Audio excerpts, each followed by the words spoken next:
साथियों, मई 3, 2023 को मणिपुर में दंगे शुरू हुए थे। हजारों की संख्या में वहां पर घर जलाए जा चुके हैं, लोगों को मारा जा चुका है, रेप्स, मॉलेस्टेशन के केसेस हुए हैं। दो समुदायों के बीच आज तक 1 साल के ऊपर भी दंगे रोक नहीं पाई वहां की डबल इंजन की सरकार। जब लगातार एन बीरेन सिंह वहां के मुख्यमंत्री का इस्तीफा मांगने की डिमांड उठने लगी, क्योंकि वो बिल्कुल इनकॉम्पिटेंट मुख्यमंत्री रहे, तो अमित शाह जी ने सदन के पटल में कहा कि हमें उनसे हर तरह की कोऑपरेशन मिल रही है, इसलिए उनसे इस्तीफा नहीं लिया जा रहा। ये क्या कोऑपरेशन थी और क्यों उनको अब तक हटाया नहीं गया, उस बात का जवाब शायद उन टेप्स में निकलकर सामने आया है जो एक जुडिशियल इंक्वायरी के साथ, जुडिशियल कमीशन के सामने रखी गई हैं। एफिडेविट समेत ये टेप्स रखी गई हैं। सुनिए, बताया जा रहा है कि ये एन बीरेन सिंह जी की आवाज है, और सुनिए वो क्या कह रहे हैं।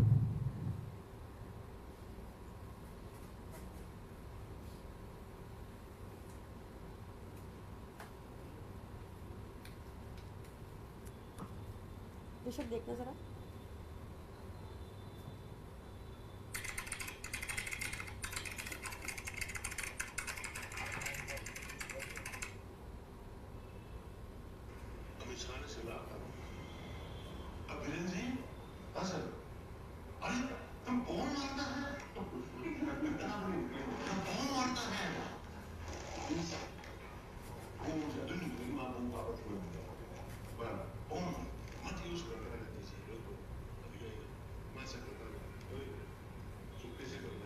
चुपके से करना है, ओपनली नहीं करना है। अमित शाह जी ने उनको कहा बॉम्ब मत, तुम बॉम्ब मारता है। वो हंसते हुए सबको बता रहे हैं कि अमित शाह जी ने कहा अरे बीरेन सिंह तुम बॉम्ब मारता है, नहीं मारना है।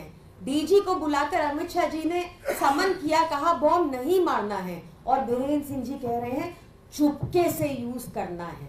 दो समुदाय के बीच में शांति बनाने की बजाय वहां के मुख्यमंत्री इंस्ट्रक्शंस दे रहे हैं बॉम्ब चुपके से मारना है। क्या यही वजह है जो अब तक वहां पर राइट्स कंट्रोल नहीं हुए, शांति कायम नहीं हुई? प्रधानमंत्री मोदी एक बार भी अब तक मणिपुर नहीं गए। लोकसभा चुनाव के प्रचार के टाइम भी प्रधान प्रचारक मणिपुर नहीं गए। क्या यही वजह है? क्या इसी कोऑपरेशन की बात कर रहे थे अमित शाह जी सदन के पटल पर, जिस वजह से इनका इस्तीफा नहीं लिया गया? इससे भी ज्यादा भयावह मुझे लगता है, आप सबको पता होगा कि मणिपुर का इंस्टेंस हम सबके सामने कब आया, जब हम सबने देखी वो वीडियो, वो वायरल वीडियो जिसमें कारगिल योद्धा की वाइफ को नग्न अवस्था में इधर उधर हाथ लगाते हुए, प्राइवेट पार्ट्स पर हाथ लगाते हुए परेड कराया गया, और उनको परेड कराने के बाद उनके साथ रेप किया, उनका टॉर्चर हुआ। बकायदा टेस्टिमनी है इस बात की उन महिलाओं की, ऑन रिकॉर्ड। और बीरेन सिंह जी क्या कह रहे हैं उस इंसिडेंट के बारे, जिस इंसिडेंट ने हमारे सबके कॉन्शियंस को झकझोर दिया था। उस इंसिडेंट के बारे सुनिए, टेप्स में क्या खुलासा हुआ है, मुख्यमंत्री मणिपुर के बीरेन सिंह जी क्या कहते हैं।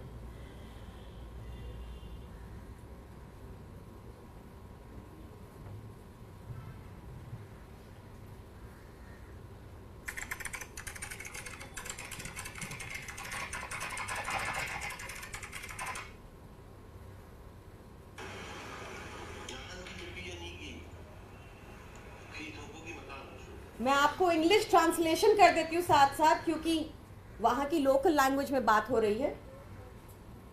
ये इंग्लिश ट्रांसलेशन अवेलेबल है on the tape, therefore I am able to translate.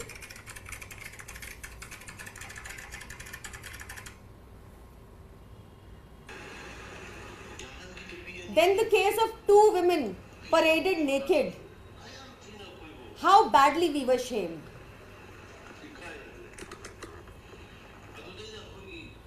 Why didn't even one group come out and assert? It was a bit difficult for me to speak out then, even though I've started speaking it out now.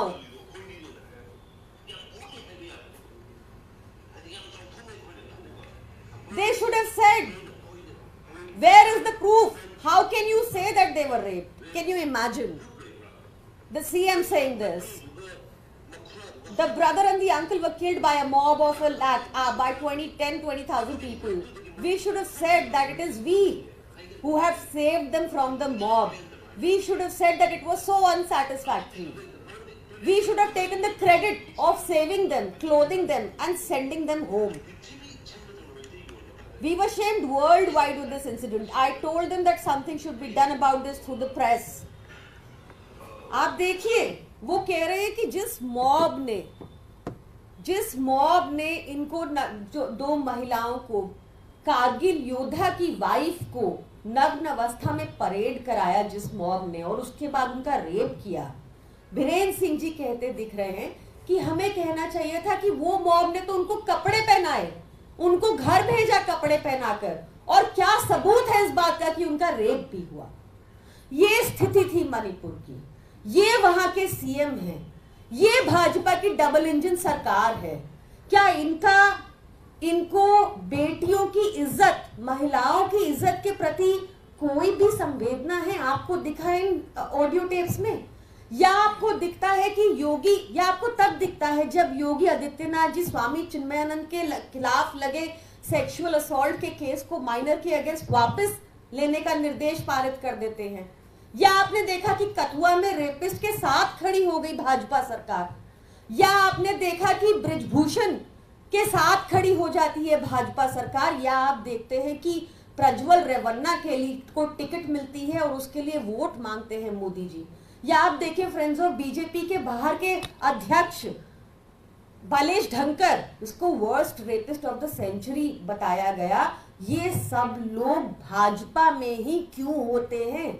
क्यों इतना embolden हो जाते हैं? क्या आपको लगता है इससे फर्क नहीं पड़ता कि अगर नेता ऐसी हरकतें करें और उनको पूरा संरक्षण टॉप से मिल रहा हो, तो क्या ये डर पैदा करेगा आदमियों के जहन में महिलाओं को मोलेस्ट करने के प्रति, या उनको मनोबल बढ़ेगा? खैर, वापस मणिपुर के मुद्दे पर आते हुए, ये बहुत ही ज्यादा शॉकिंग डिटेल्स इमर्ज हुई हैं।